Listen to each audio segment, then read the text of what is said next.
Good morning. As we still have some folks streaming in, I do want to encourage you, if there is an empty seat next to you, can you raise your hand? There we go. Look at how many there actually are. So that the folks who are still coming in can see. If you're able to scooch in, especially in the middle, we would love that. I always enjoy. Good job there, team. How full we are. It's wonderful. And in this month of inclusion, we want to make sure everyone feels included in our community. Good morning. Welcome to the Boise Unitarian Universalist Fellowship. I'm the Reverend Sara LaWall. I use she, her pronouns. It is my great honor to serve this beloved community.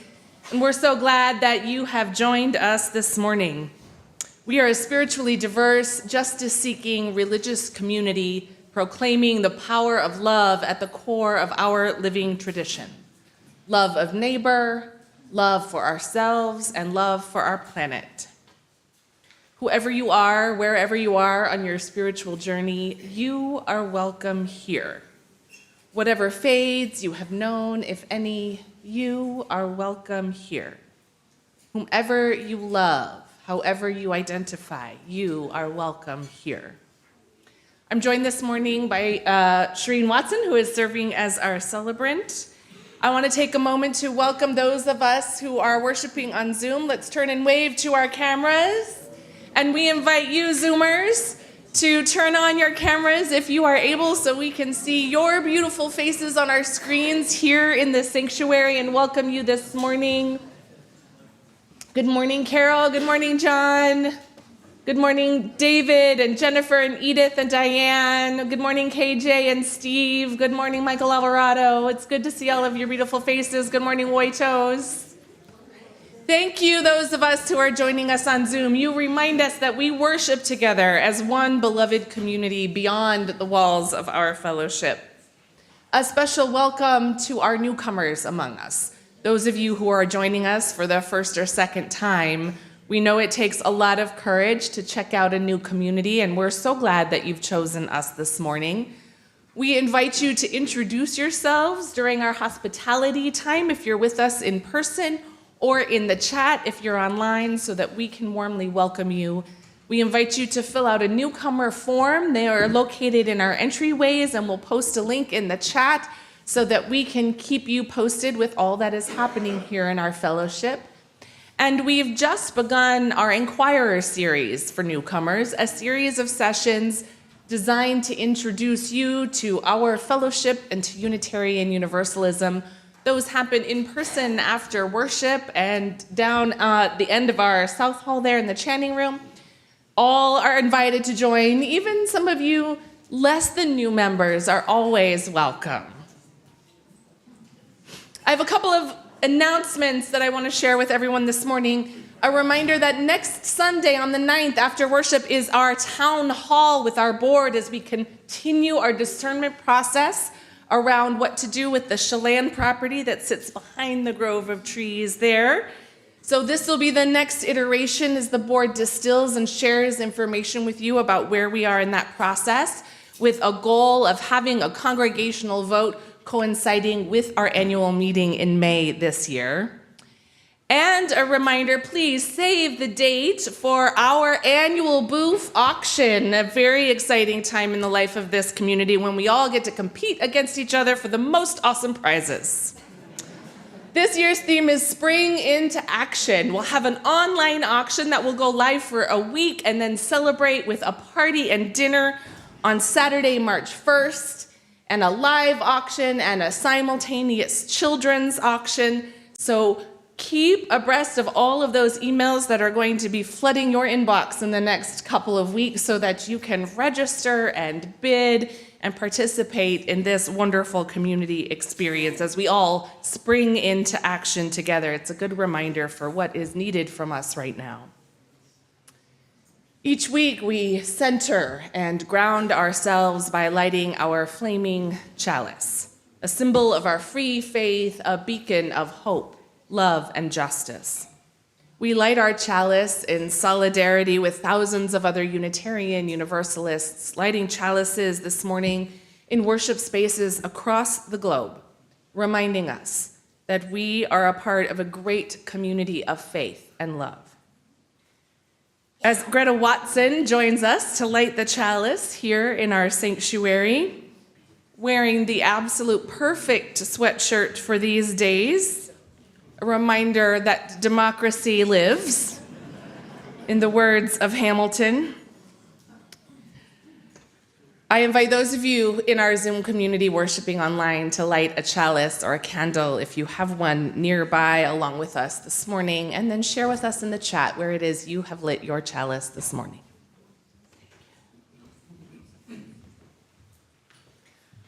I invite us all to rise in body. Before we rise in body or spirit, we still have some folks trickling in. So again, one more show of hands if you have seats near you, especially if you have multiple seats near you. So friends, please come and join some seats. There's seats over here in the front. I know nobody loves to sit in the front. Let's sing together this morning. I invite us to rise in body or spirit and sing together hymn 113 in the gray hymnal, words on the screen, Where is Our Holy Church?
We come from and live on land considered sacred by many indigenous peoples, known as Bannock, Shoshone, Paiute, and many other tribes that lived here sustainably for thousands of years, inhabiting a vast region including much of Idaho.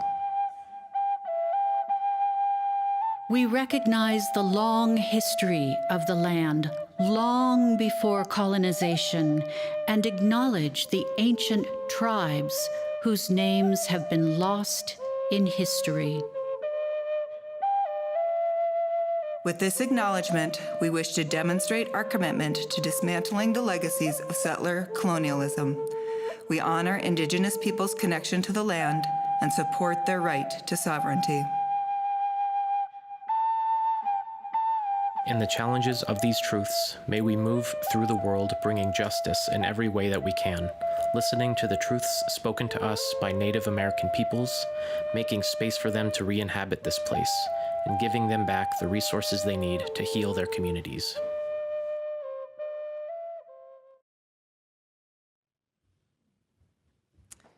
As we begin a new month together, we begin a new spiritual theme. The theme for this month of February is living love through the practice of inclusion.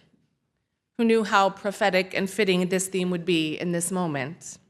So today's service explores our spiritual commitment to and the practice of inclusion, particularly in the face of those who have declared it an enemy of the state. As we enter into this time of worship together, I invite us all to breathe together. I know we do this every week, but I want to remind us that breathing is the one really amazing tool we have to ground ourselves in what is true and right and good in our bodies, in our bones, and in this community. Fill your body with breath. Breathe, knowing that our breath connects us to one another, to our bodies, to our planet. Our breath offers us an opportunity for stillness, to tune in to our spiritual center, to listen deeply to our heart's own longing.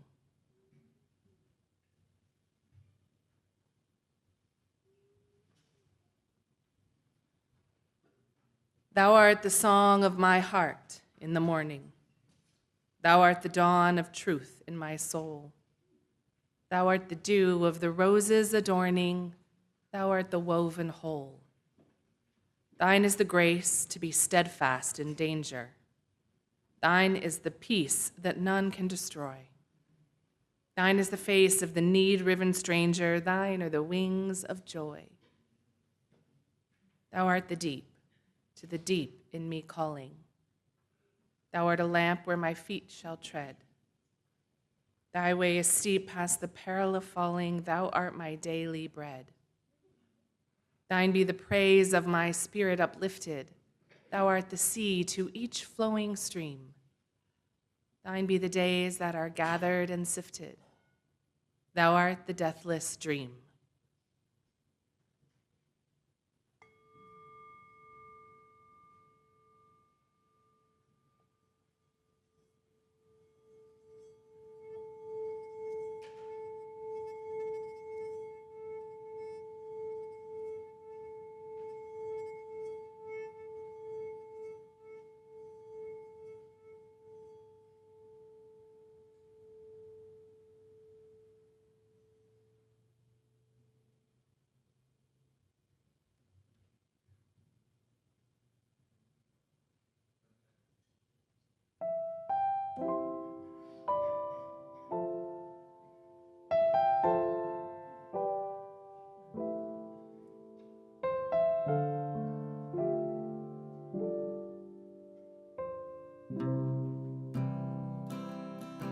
We will not stop singing.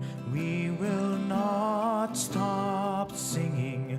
We will not stop singing till the world can hear the song, till the world can sing along.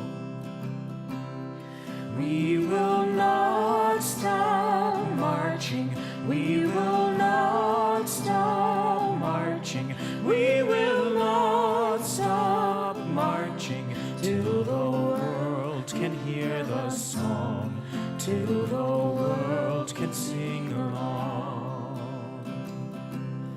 Till the world can sing, till the world can sing, till the world can sing along. Till the world can sing, till the world can sing, till the world can sing along.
Our call to worship this morning is from Heidi Cottam. Let us be a faith that gathers, reaching for one another through the walls of hate others build, through the cages of ignorance and arrogance, and through the fear that burns city streets. Let us be a faith that sees a vision of a better world, more compassionate, more just, more holy, and with more love. There is a faith that binds up the broken, cauterizes battle wounds with the balm of peace, sings longer and louder than the trumpets of war. Let us be that faith too. Let us be the ones who do not tread lightly in this world, but light it up with our love, who hold up the mirror of worth and dignity, who are the sanctuary others seek. But first, let us be a faith that worships together, here, this morning, in this moment, in this space. Let us be a faith. Come, let us worship together. With our promise of building beloved community, we celebrate our commitments to being a multi-generational community, a community of generosity, and a community of care and connection. In that spirit, I'd like to invite our children up front for a time for all ages. So, y'all can come up here and gather on this side. Good morning. Come on down, friends. Come on down. Is that Groot? Conley. Good morning, everybody. It's so nice to see your faces. Happy February. We are bringing back our Earth teacher for the month. So something in our Earth that helps us think about our theme and how our Earth can teach us about that theme. And so I wonder if anyone might take a guess at what the Earth teacher is. If you look closely at the slide, maybe you can figure it out. Matt, go for it. Water? Okay, you're close. What kind of water, though? What does that body of water look like to you? A lake. A lake. A pond. That's a pretty big pond, though. A lake. A lake is our Earth teacher today because how does a lake teach us about inclusion? How do you think? Anyone got a guess? Parents can have a guess, too, CC says. Parents? Anyone? Anyone? Yes, ma'am. Brielle.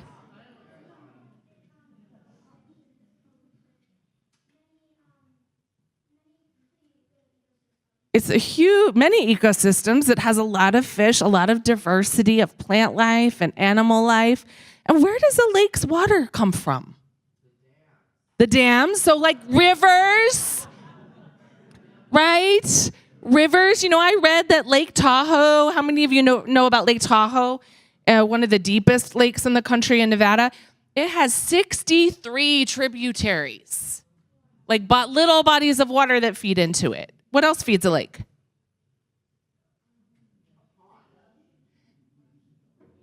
The lake might feed the ocean, but I don't know well if the ocean feeds the lake. But then what comes from the sky?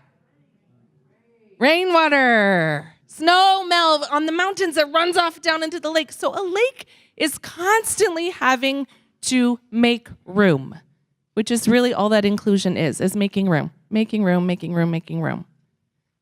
Expanding, making room for different kinds of water, different kinds of things, different kinds of species that can thrive together in the same place. There's a lot that we can learn about inclusion if we think about those words, about making room for difference and making room for everyone to thrive in the same space. What are some things that we as non-lakes can do for inclusion? Like, what can we do to practice inclusion? What do you do in your life to practice inclusion? Mac?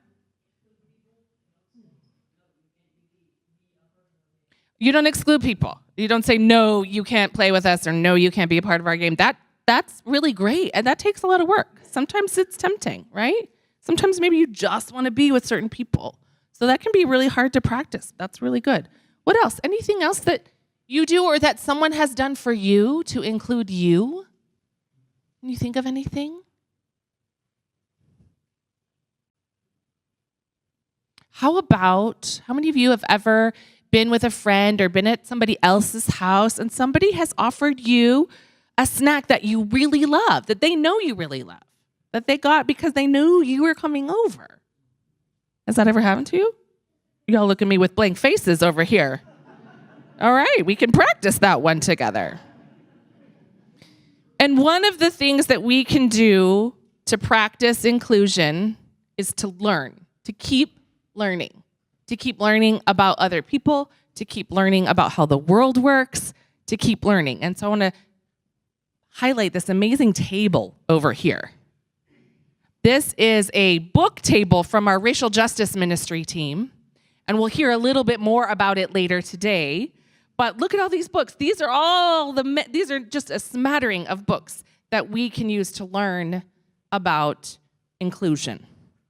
And there are so many. And so continuing to grow and to learn and to search for our own truth and meaning is a really important value of Unitarian Universalism. And that's what we can do to practice. Travis is raising his hand. Yes, Travis. Travis has a book table in the RE room today, also with books about inclusion and learning. So, oh my gosh, please, if you, are you doing an exchange or just a look? If you take a book home, I would love it if you would come show me what book you choose today after the service is over. How many of you have ever felt excluded before? How's that feel? Terrible.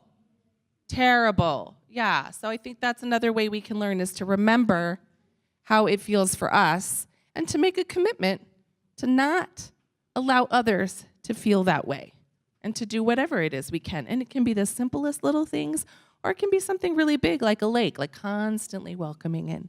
That's our practice before us this month in the month of inclusion. So I hope you will join all of us in that effort together and include as many people as you can. Because if you all do it in your world, then imagine what will happen when all of you and your friends and the people you know grow up, what kind of leaders and people they will be in the future. Pretty amazing to imagine. Let's sing together our community blessing before you head off to your religious exploration spaces.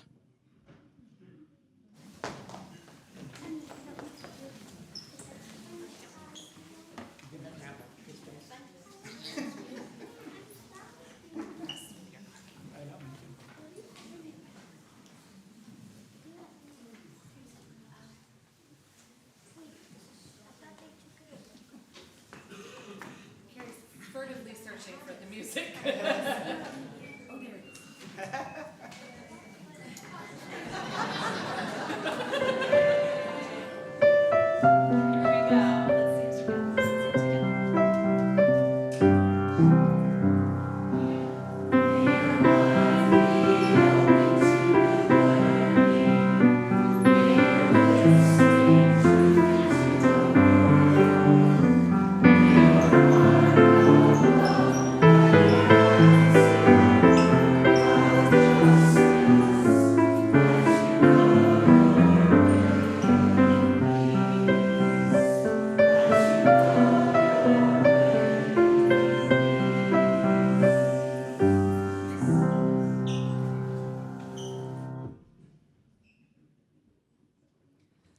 The practice of generosity is also a practice of inclusion.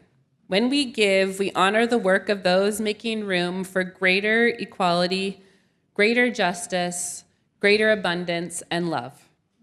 Our giving represents our commitment to building a beloved community within and beyond our walls.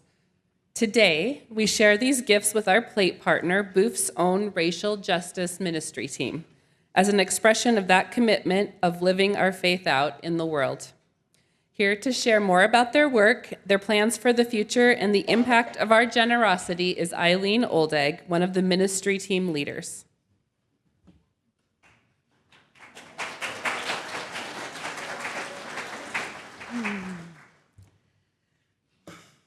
Well, I have just a few minutes to appeal to all of you, to support our racial justice ministry and to engage you in our ongoing work of racial justice.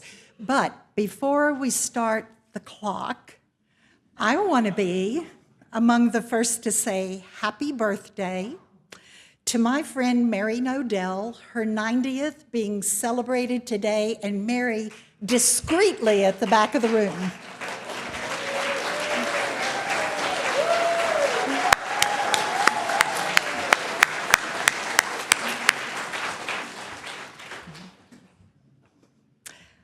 I met Mary very shortly after I started coming to Booth in 2018, and I have been impressed time and time again by the quality of her honesty. She is honest about herself to herself, and she is frankly, kindly honest to and about others. What a great example. Because the heart of racial justice work is to see ourselves, in particular, our white selves, and this white supremacy culture with searing honesty, and then act to begin, to renew, to expand our personal social justice work, to repair harm that has been done, and to do no harm in the future. For those of you, and I know there are many, new to Booth, our racial justice ministry coalesced in 2019, and our efforts center on education to understand racial identity and racism, and on racial justice work as a congregation, as a beloved community. Booth was among the first of more than 200 UUA congregations to adopt the anti-racist, anti-oppression eighth principle, which is now incorporated in our association's 6 values. Thank you. Way to go. In 2020, we in this congregation raised $15,000 for Idaho Libraries Welcome All, a training developed for librarians to learn to create inclusive environments for diverse patrons. The Racial Justice Ministry hosts our annual Indigenous Peoples Day program, and we honor the knowledge and stature of our guest speakers with appropriate honorariums. We are working to build respectful relationships with our closest Indigenous neighbors, the Shoshone-Paiute people of Duck Valley. We show up when the BSU Student Committee hosts their Martin Luther King Day of Greatness march and rally, and we stand with those students who are taking the brunt of anti-inclusion, anti-equity, and anti-immigrant legislation from Idaho. The Booth community has supported programs of Brown Like Me and Idaho Black Community Alliance, and the funds that we gather and have available enable us to partner on both new and recurring projects. And this brings us back to the heart of racial justice work. To see ourselves, especially our white selves, and our dominant culture with searing honesty, and then begin, renew, or expand our personal justice work to repair harm that has been done and to do no harm in the future. The Racial Justice Ministry offers the community for you to do your work with. We partner in anti-racism classes that are organized by First Unitarian Portland, Our Don Steppich facilitates one of those learning cohorts. You can meet new people. You can work with people here in our community. In these virtual classes, we learn a history never taught in our schools. And we have subversive conversations to disrupt, thank you. We have subversive conversations to disrupt the white supremacy narrative. We change our understanding and our world view. And when we do, we change the world. The Racial Justice Ministry encourages you to read something radical. Today, we make that easy. After our service, please visit this overflowing table up front. Find a book that challenges your understanding of racism, that challenges your identity. If it is from the Booth Library, which some of them are, Don will help you check it out. If it is donated, it is yours to take home, yours to read, yours to pass on and bring back if you wish. But what we ask is, when you have read it, when you have finished, ask yourself, how did this change me? What do I see differently than I did before? And if you have challenged yourself and you want a community for reflection and support, let's just call it processing. Come to the weekly Wake Up Coffee Circle. For 5 years, these folks have met and gently held each other to honest personal exploration of racism. They keep this communal space open, safe, motivating, supportive, dependable, revolutionary, and ready for you. Come when you can. Speaking of revolutionaries, I close now with a salute and a promise to a young revolutionary I met at the MLK March this year.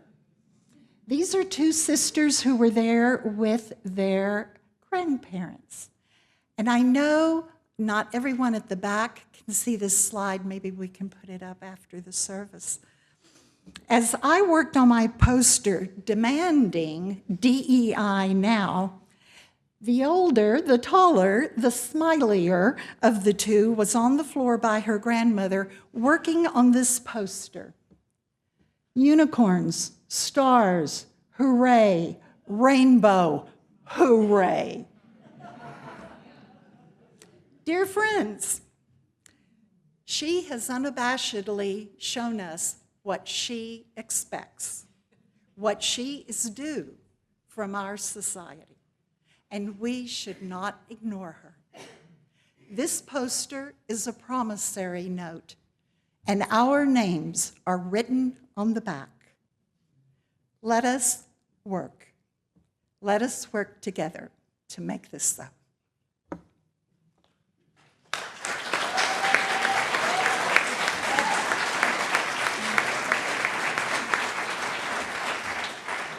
Thank you, Eileen. There are many ways you can make a financial gift, in addition to dropping it in the offering baskets, which we will pass out shortly. You can scan the QR code, which will be on the screen shortly, and you'll be taken right to our online giving page. You can visit our website at boiseuu.org and click Give in the top right corner. And you can use the Venko app on your smartphone. For our online community, we'll also drop a link in the chat. However you choose to give, you nurture our community, and we are grateful. I invite the ushers to come forward, and our offering will be gratefully received.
Bring our offering gifts forward. I invite us all to join together in the words of our collective blessing for this offering. We bless these gifts so freely given. May generosity always be our companion as we walk the earthly path towards ever greater compassion and beauty. Thank you.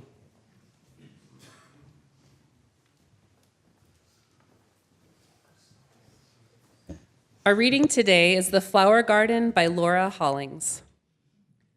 One day as I was walking, I came across a garden. Long I stood there to gaze.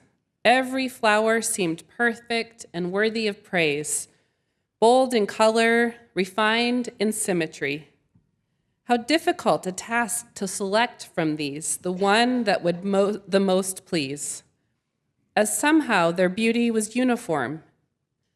But I beheld one in particular, a little flower that first looked quite ordinary, yet with fragile beauty it somehow beguiled.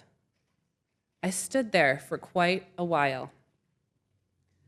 As the sun's rays gently fell down on its petals, it stood out among all the rest with a singularity, a flower that many would have ignored, for it might not have passed the critic's test, but nonetheless a beauty it did suggest. And upon closer look, its glory would suddenly unfold, with its petals a soft palette of pastels to one who could behold.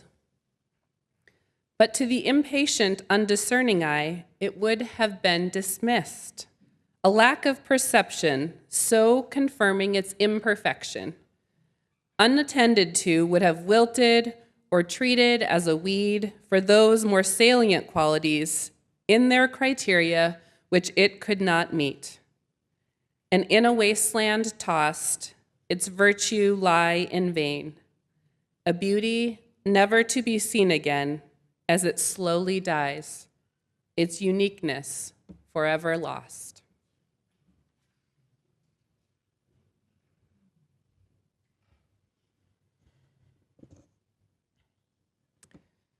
My father-in-law, Fernando Alvarado, but everybody called him Ferdy, used to tell a story about his high school days in Tucson, Arizona.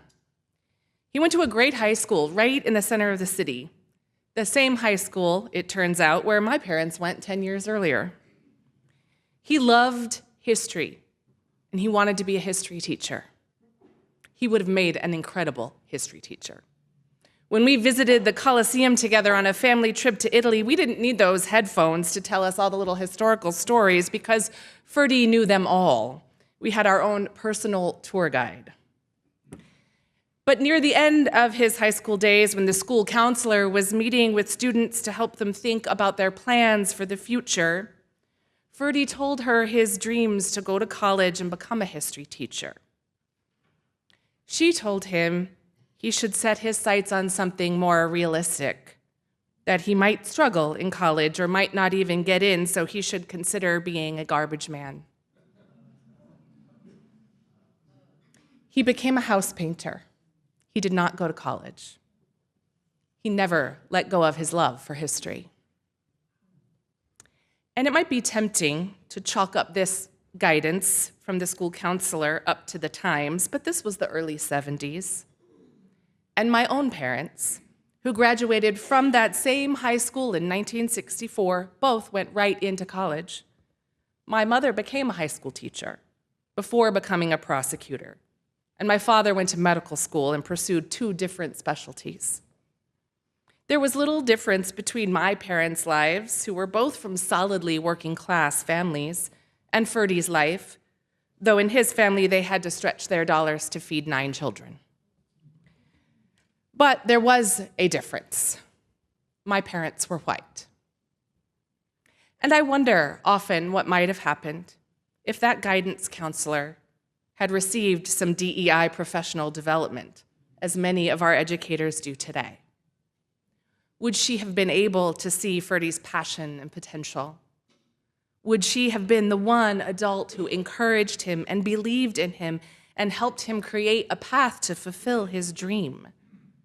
We know that oftentimes all it takes is one adult, one teacher, one administrator, one champion in a young person's life to help change their trajectory and set them up for their own vision of success. And all it takes is DEI, diversity, equity, and inclusion. Those values have long been a part of our Unitarian Universalist faith before they became such an acronym fueling policies and programs designed to foster greater empathy and access, to help us understand our own inherent biases and expand our cultural sensitivities so that everyone we serve, every child has a fair chance and feels welcome and included in equal measure. And these values, as we've seen, have now become political fodder, being battled as if they were weapons of mass destruction, with a battle cry of wokeism, rather than being honored as the foundation of human compassion. Leaders we see are politicizing human empathy and goodness, turning compassion into a dirty word, reducing it all to unnecessary political correctness.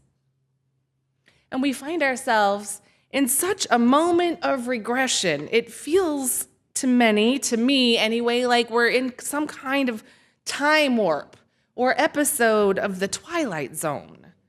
Like reality has fallen away and been replaced by an ideology of, well, I'm going to call it what it is, fascism.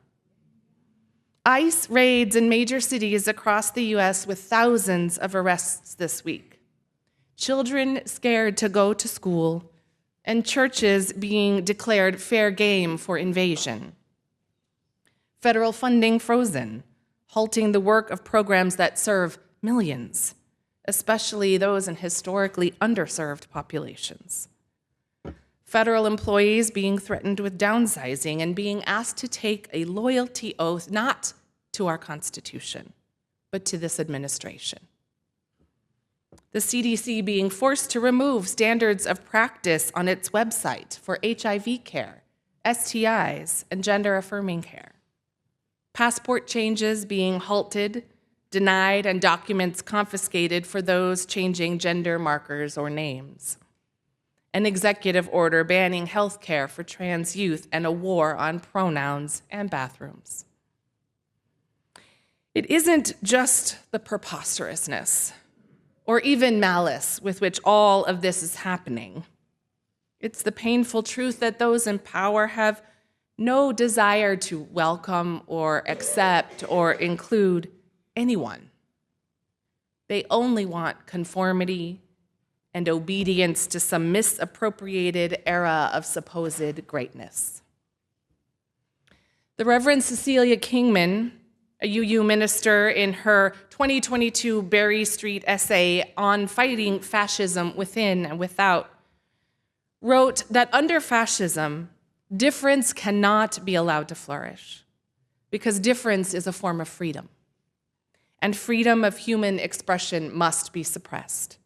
Fascists attempt to keep everyone within the narrow roles prescribed to us and will punish or eliminate anyone who deviates. I invite us all to take a breath here for a minute, because I know that you know all this, and I know that it's a lot. And I know that you are following along and struggling, and you are feeling scared and angry and overwhelmed just like I am. I want to take a special moment of thought and pause for our federal employees who've had one hell of a week, for those whose work is funded by federal dollars. Keep breathing, friends. Maybe you feel like you're in a constant fog or haze, or that increase in baseline anxiety is just churning away. You are not alone. This is a spiritual attack at the very heart of our faith's guiding values, the values we all hold as beloved. So it requires a spiritual response. And we need to know everything that is happening. We need to pay attention and stay informed, but we don't have to hold it. We don't have to hold it in our spirits and in our bodies. Remember that overwhelm is the point. It's a tactic to keep those of us who care deeply about humanity, compassion, and community, to keep us exhausted.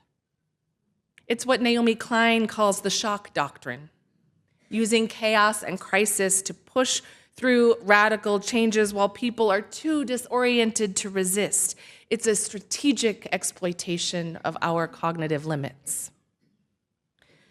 So when we feel that overwhelm rising, and that temptation is to speed up and meet that burning need and to help and to do something, but really the best strategy, the spiritual response, is to slow down, breathe, rest, ground yourself in community, in love, in all of those things that feed you and sustain you that no administration can take away.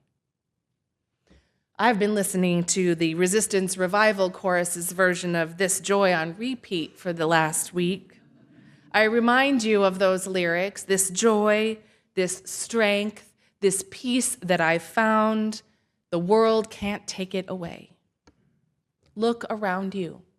See who is with you. And remember, you are loved just as you are. Find partners and organizations doing good work and lend them your support. As you use committed to justice making and pluralism, we uplift this value of collaboration wherever and whenever we can. Heeding the African proverb that says, if you want to go fast, go alone. If you want to go far, and strategically and faithfully, go together. To practice inclusion is to make room.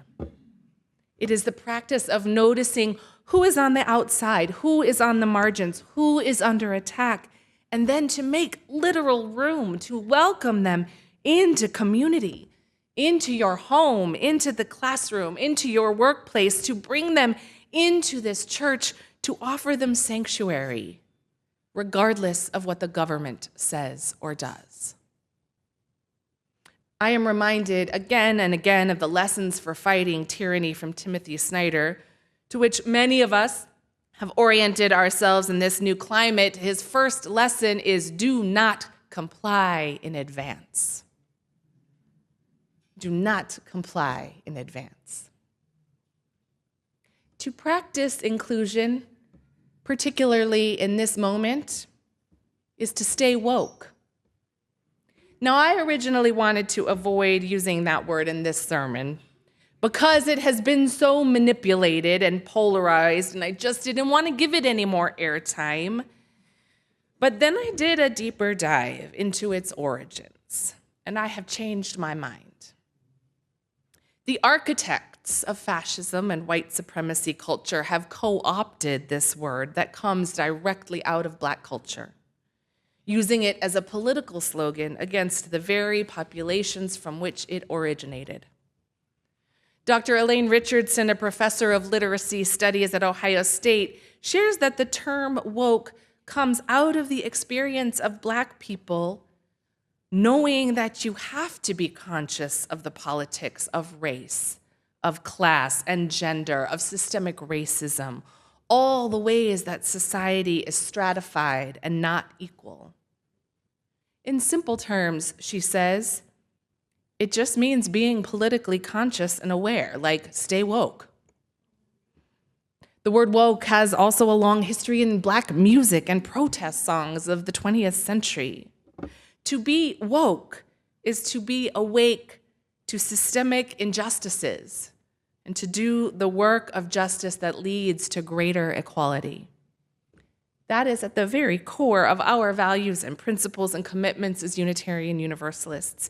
And frankly, it is how many of us orient our lives anyway, especially in this political climate. We are staying awake to the unfolding injustices, not just so we can be informed citizens, although that is valuable, but so we can craft our response accordingly, so we can know who is under attack and in harm's way, and who needs protection and care and sanctuary, who needs community and connection. And staying woke might also mean that some of us have to give up some privilege and comfort. It means being willing to risk, even legal risk, following the call of the Reverend Dr. Martin Luther King Jr., who reminded us that while we have a moral responsibility to obey just laws, we have an equal moral responsibility to disobey unjust laws, openly, lovingly, and with a willingness to accept the penalty. If more churches had confronted and obeyed the unjust laws of fascist Nazi Germany, rather than professing a false neutrality and compromise, perhaps some of those atrocities could have been stopped. Staying woke is not a political ideology. It is the spiritual practice of inclusion, a practice of corporeal politics, another lesson from Tim Snyder, the kind of politics that pushes us out of our couches, away from our screens, and into community. Snyder reminds us that power wants your body softening in your chair and your emotions dissipating on the screen. So get outside. Put your body in unfamiliar places with unfamiliar people. Make new friends. March with them. This opportunity to engage in the spiritual practice of inclusion and staying woke exists all around us. It lives in our racial justice ministry team hosting their weekly online Wake Up Coffee, pun intended from its inception. It's in the monthly Trans Joy Cafe and the Transparent Support Circle and their impromptu meetup this afternoon, because this week has just been so rough. It's our asylum team attending Zoom webinars and local meetings and meeting with Romel and his family to make sure they are prepared and we can help them stay as safe as possible. It is being in community together every week, in our singing and dancing and praying and marching and celebrating 90th birthdays and having lunches at Life's Kitchen and neighborhood pods going strong. It's showing up at the Capitol and emailing legislators and expressing our rage together at a community rally.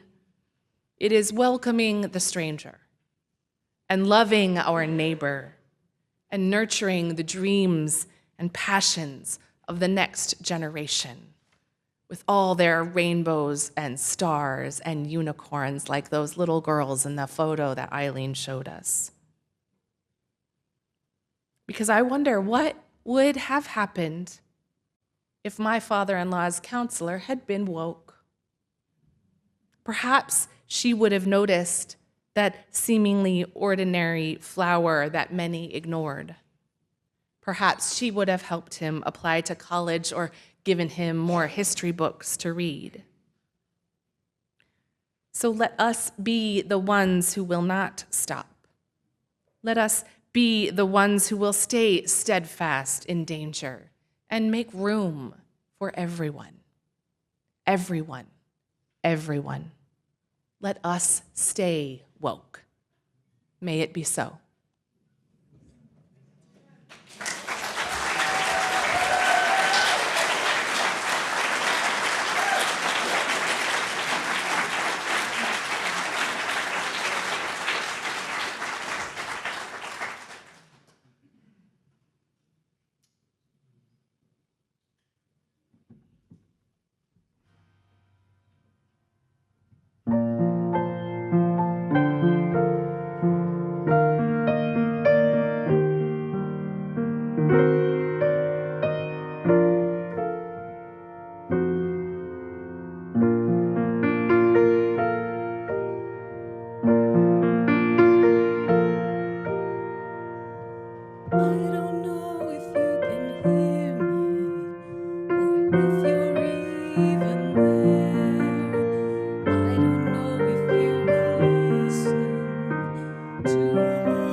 I shouldn't speak to you. Still I see your face and wonder, were you once an outcast too?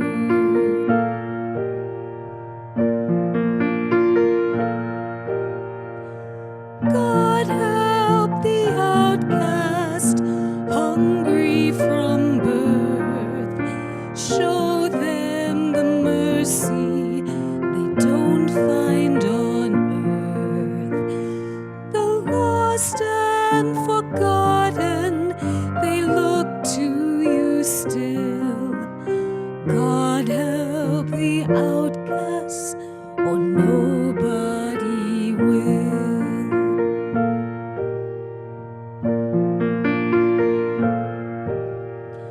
I ask for nothing, I can get by, but I know so many less lucky than I. God help the outcasts, the poor and downtrodden. I thought we all were the children of God. I don't know if there's a reason why some are blessed, some not, why the few you seem to favor. They fear us, flee us, try not to see us. God, help the outcast, the tattered, the torn, seeking an answer to why they were born. Winds of misfortune have blown them about. You made the outcasts, don't cast them out. The poor and unlucky, the weak and the odd. I thought we all were the children of God.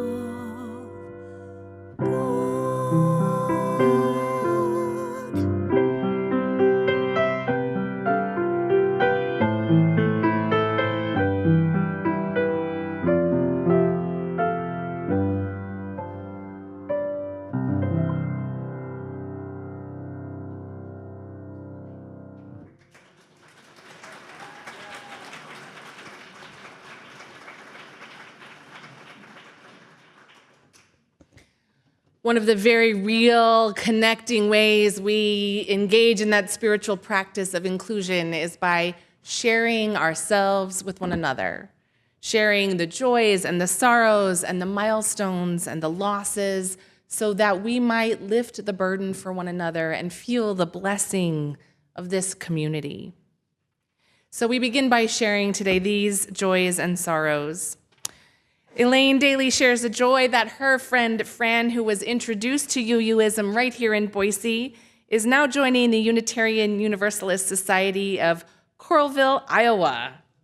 Fran moved to Iowa in July of 2024, sought out the church, and found a friendly and welcoming community. I love those stories, Elaine, that we know that these communities, we exist everywhere, in every state and across the globe.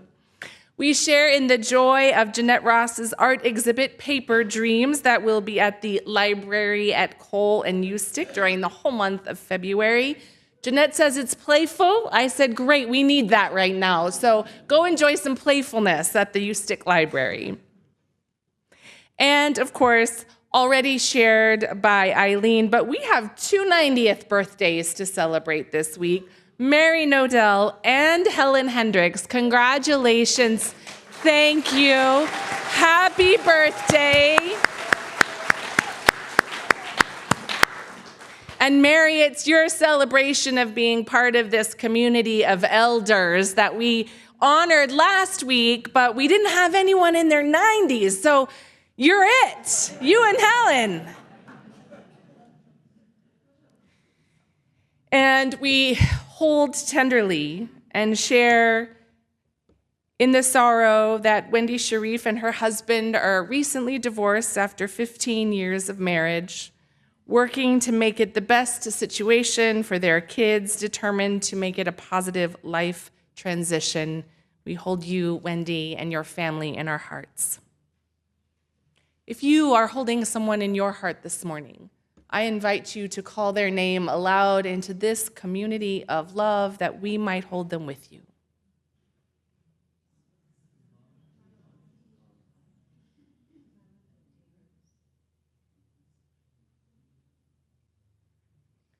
May the arms of this community hold all our joys and sorrows, those named aloud and those that remain silent and close to our hearts.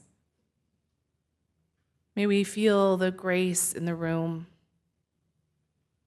the grace of the Spirit of life that surrounds us wherever we are, with a warmth to celebrate our joys and a gentleness to soothe our aching hearts. Let us breathe together.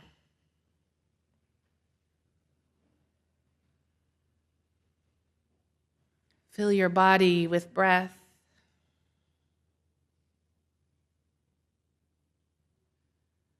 Open your heart into this moment of prayer and meditation. Spirit of life and love, holy mystery. The world has a song to sing. Our country has a song to sing. A song of beauty, of diversity, of inclusion. A song of joy for the humble garden of life, wild with color. Thirsting for the healing rays of the sun, for the depths of nourishing soil, to grow deep roots. A garden watered with our tears of love and hope, for justice, for equity and compassion, for human goodness and empathy, for the world to sing along. Let us find strength and courage in community, to keep reaching out, welcoming in and making room, to tend to even the most seemingly ordinary flowers that others might ignore, nurturing them tenderly, knowing they have the will to flourish with just a little extra care and love. Let us fight like hell to keep this garden blooming, wild and free from weeds and pests. Let us be bold. Let us break free from the barriers built to divide us. Let us stay woke to the need and awake to love. In the name of all that is holy, we pray. Amen.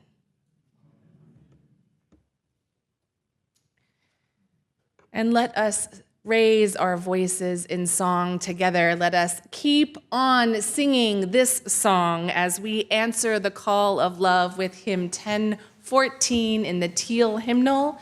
Words on the screen. For those of you using our hymnal, I will just share with you that the composer and writer of this song, together with a group, changed the lyrics to answering the call of love to be more inclusive. So you will want to sing answering instead of the standing that is printed in your hymnal.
Friends, in the spirit of this song, if you are able, I invite you to join hands. But if you are trying to stay germ-free, I invite you to place your hands over your heart.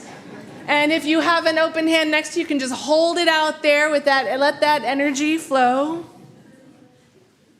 Beloveds, let us answer the call of love always.